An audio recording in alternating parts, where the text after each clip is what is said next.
आज हम राजधानी दिल्ली के एक ऐसे गैंगस्टर के बारे में बात करने जा रहे हैं जिसके अपराधों की शुरुआत कॉलेज के चुनावों की वजह से हुई और फिर उसने अपनी खुद की गैंग बना ली और बन बैठा टिल्लू ताजपुरिया का सबसे बड़ा दुश्मन। अभी तक इन दोनों गैंगों के बीच में हुई गैंग वॉर में 20 से ज्यादा लोगों की जान जा चुकी है और जब पुलिस उसे पकड़ने आती तो वह अपने साथियों की मदद से पुलिस को चकमा देकर फरार हो जाता।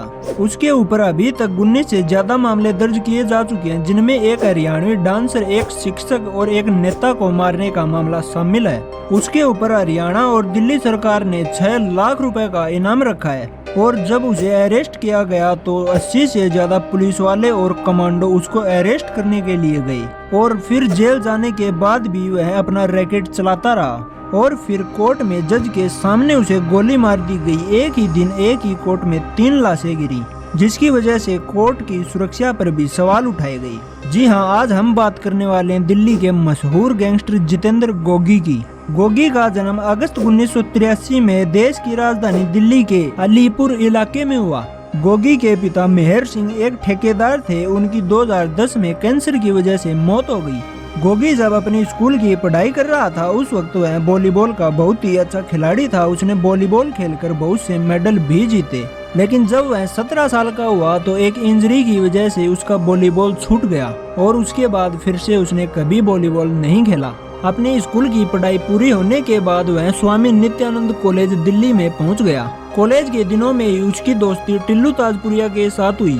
गोगी और टिल्लू की दोस्ती इतनी गहरी थी कि इन दोनों की दोस्ती की कस्में खाई जाती थी, लेकिन कॉलेज के चुनाव की वजह से धीरे धीरे इन दोनों में दुश्मनी होना शुरू हो गई। उस चुनाव में गोगी किसी और कैंडिडेट को सपोर्ट कर रहा था और टिल्लू ताजपुरिया किसी और कैंडिडेट को सपोर्ट कर रहा था, इसीलिए इन दोनों में धीरे धीरे दुश्मनी होना शुरू हो गई। समय बीतने के साथ साथ इन दोनों की दुश्मनी और भी गहरी होती गई और फिर इन दोनों ने अपनी खुद की गैंग बना ली, टिल्लू ताजपुरिया गैंग और गोगी गैंग। गोगी के कुछ खास दोस्तों ने भी गोगी को धोखा दिया और टिल्लू ताजपुरिया की गैंग में जाकर शामिल हो गए। इसकी वजह से उन दोनों की दुश्मनी और भी ज्यादा गहरी हो गई। 2010 में पिता की मौत के बाद गोगी पूरी तरह से क्राइम की दुनिया में उतर गया। उसके खिलाफ हत्या की कोशिश, जबरन वसूली, अवैध हथियार रखना जैसे मामले दर्ज होने लगे।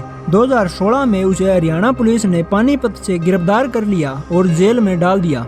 एक दिन जब गोगी को कोर्ट में पेशी के लिए ले जाया जा रहा था, तभी गोगी की गैंग वालों ने पुलिस की गाड़ियों को आधे रास्ते में ही रुका लिया और पुलिस की आंखों में मिर्ची पाउडर डाल दिया।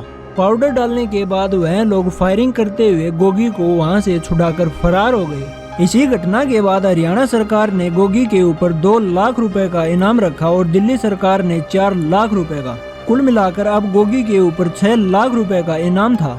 पुलिस के हाथों फरार होने के बाद गोगी ने हरियाणवी सिंगर और डांसर हर्षिता दहिया को अक्टूबर 2017 में गोली मार दी और इसके बाद उसने अपने प्रतिद्वंदी गैंग के मेंबर देवेंद्र उर्फ प्रधान को भी 2017 में ही मार दिया। उसके बाद उसने स्वरूप नगर स्कूल के बाहर एक शिक्षक की भी हत्या कर दी। इसके बाद उसका नाम 2018 में हुए बुराड़ी शूट आउट में आया। यह शूट आउट भी दिल्ली में गोगी और टिल्लू की गैंग के बीच हुआ। इस शूट आउट में 3 लोगों की जान चली गई। माना जाता है कि अक्टूबर 2019 में दिल्ली के नरेला में भाजपा नेता वीरेंद्र मान की हत्या भी गोगी ने ही करवाई थी।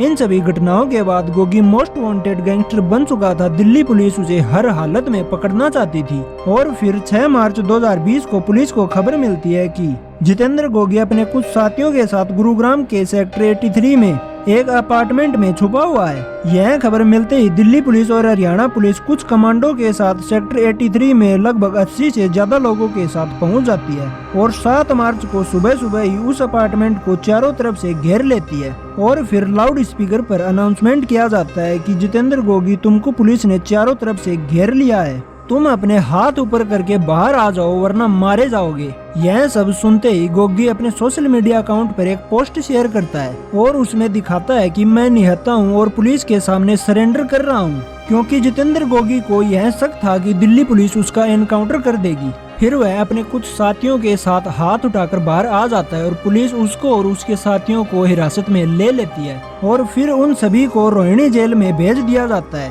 बताया जाता है कि जब उसे पकड़ा गया उस वक्त उसके ऊपर 19 से ज्यादा मामले दर्ज थे।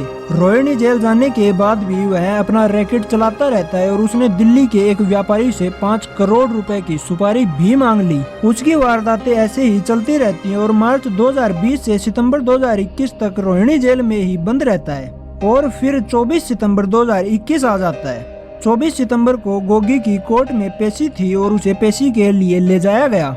जब उसे कोर्ट रूम के अंदर लाया गया उस वक्त जज साहब किसी और केस की सुनवाई में लगे हुए थे, इसीलिए गोगी कोर्ट रूम में एक खाली जगह देखकर उसकी ओर बढ़ता है। उसी कोर्ट रूम में 2 अपराधी वकीलों की ड्रेस पहनकर बैठे हुए थे। वह गोगी को देखकर खड़े होते हैं और अपनी पिस्टल निकालकर गोगी पर फायरिंग करना शुरू कर देते हैं। गोगी को गोलियां लगती है और वह फर्श पर गिर जाता है। जवाबी कार्रवाई में पुलिस उन अपराधियों के ऊपर गोलियां चलाती है और वह अपराधी भी जमीन पर गिर जाते हैं। पूरे कोर्ट में अफरा तफरी का माहौल मच गया और फिर उन तीनों को हॉस्पिटल ले जाया जाता है, जहां डॉक्टर तीनों अपराधियों को मृत घोषित कर देते हैं। उन दोनों हमलावरों की पहचान राहुल और जगदीप के रूप में की गई। बताया जाता है कि यह हमला टिल्लू ताजपुरिया ने ही करवाया था। इस हमले के बाद कोर्ट की सुरक्षा को लेकर भी बहुत से सवाल उठाए गए। तो यह थी जितेंद्र गोगी की पूरी कहानी। हम और हमारी टीम आशा करते हैं कि आप इस कहानी से कुछ सीखेंगे और क्राइम की दुनिया से बहुत ज्यादा दूरी बनाकर रखेंगे। आपको यह कहानी कैसी लगी हमें कमेंट बॉक्स में जरूर बताएं। जय हिंद।